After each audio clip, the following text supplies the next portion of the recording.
nessa linha, Tuta, que você está comentando de liberdade, etc., tem uma coisa que eu acho bem bacana. Por mais que a gente... É difícil eu querer falar, por exemplo, da China tendo passado 10, 12 dias ali, 15 dias ali. Obviamente que não dá... Fomos em lugares muito específicos, grandes universidades, grandes corporações, grandes escolas. Então, não dá para ter... Conversando com pessoas, obviamente, mas não dá para ter essa noção real de como funciona. Mas uma coisa que deu para a gente ver é o seguinte, é que a China, eles têm... Primeiro, eles têm esse lado pacífico deles, né? Então, essa coisa que a gente tem de ameaça de guerra e tal, cara, isso não é uma coisa que faz parte da sociedade. Eles não é... Eu nem lembro a última vez que a China teve guerra. Deve ter sido uns 80, 100 anos, sei lá, em território nacional. E fora do território chinês ainda, sei lá, mais de 100 anos que eles devem ter tido guerra. Então, não é um país bélico, não é um país violento, não é um país que gosta de guerra. Eles querem desenvolver o mercado interno. E eu tive a oportunidade de conversar com uma pessoa dentro de uma universidade lá, um dos diretores da universidade, ele estava comentando que a China é muito guiada pelos planos quinquenais que eles fazem. Inclusive, eles falam que as gerações lá mudam de acordo com esses planos. Exato. Então, são planos que eles fazem de 5 em 5 anos. Falam que cada geração lá são 5 anos. É isso. E eles determinam qual é o foco do país como um todo ao longo desses 5 anos. E eles seguem à risca. Até hoje eles não falharam em praticamente nada desses planos. Não sei há quanto tempo que existem esses planos que eles fazem. Acho que uns 25 anos que eles fazem. Mas eles seguem à risca e já publicaram o próximo plano de 5 anos deles, que começa em 2027, se não me engano, até 2031, 32. 6 a 31, 27 a 32, não me lembro exato. E o foco principal do país nesse próximos 5 anos é elevação do nível econômico e social da população como um todo.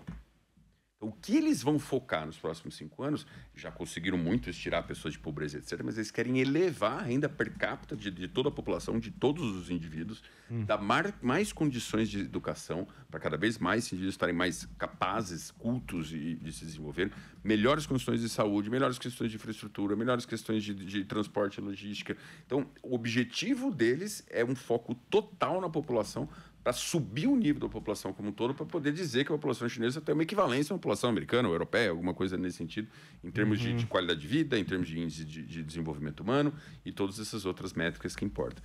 E eu acho isso, cara, como plano de governo, volta de novo na questão cultural deles, né? Podia falar, eu vou desenvolver um artificial super intelligence, eu vou dominar o mundo, vou fazer isso, aquilo. Não é esse o foco. O foco principal é justamente ter esse desenvolvimento da população. Eles são muito... focados neles mesmos. Eles têm uma herança cultural, inclusive, de se acharem o dono do mundo, né? Eles se acham o centro do mundo. O nome da China, lá para eles, lá o nome que eles usam, quer dizer centro do mundo. Até porque eles sempre foram uma grande potência. Sim, e até porque quem está lá não tem noção do mundo. O mundo é a China. Assim, são bilhões de habitantes, um país continental. Você andar no próprio país pode demorar horas e horas de voo. Por exemplo, quem mora em Pequim não tem... tem horas e horas de voo de Shanghai, por exemplo. E é isso. Eu fico na dúvida se esse plano também não é para eles transformarem a população deles no mercado consumidor, né? Porque esse é um gap da China.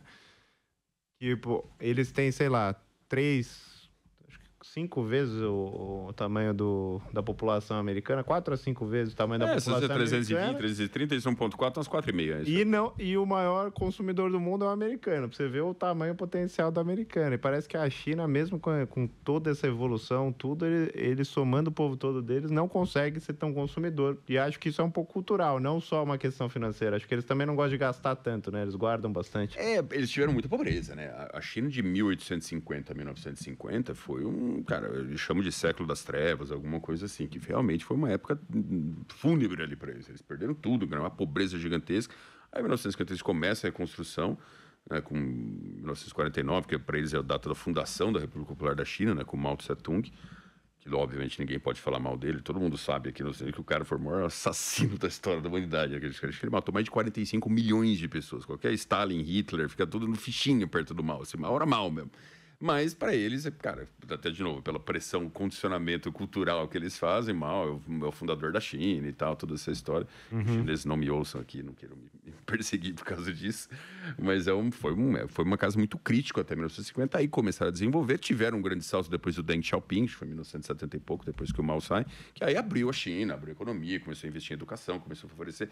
Mas eles herdaram muito essa pobreza extrema. Então, por isso eles são cautelosos mesmo para gastar. E são pobres ainda, em vias de regra. Obviamente que você tem uma parcela pequena, uma concentração de renda brutal, né? Quem está no Partido Comunista, os grandes empresários, são podres de rico, né? O parlamento chinês, que é de altíssimo nível, as pessoas que estão lá são pessoas mestrados, doutorados, são pessoas de muito mais nível do que no Ocidente. Às vezes exigem, inclusive, que eles tenham essa formação. E o que acaba acontecendo é que eles têm muito dinheiro, né?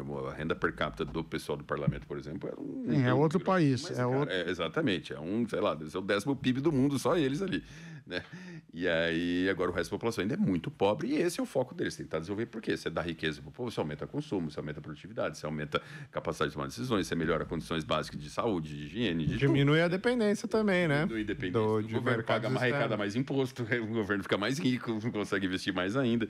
Então, obviamente, é um benefício direto a hora que isso acontece no governo.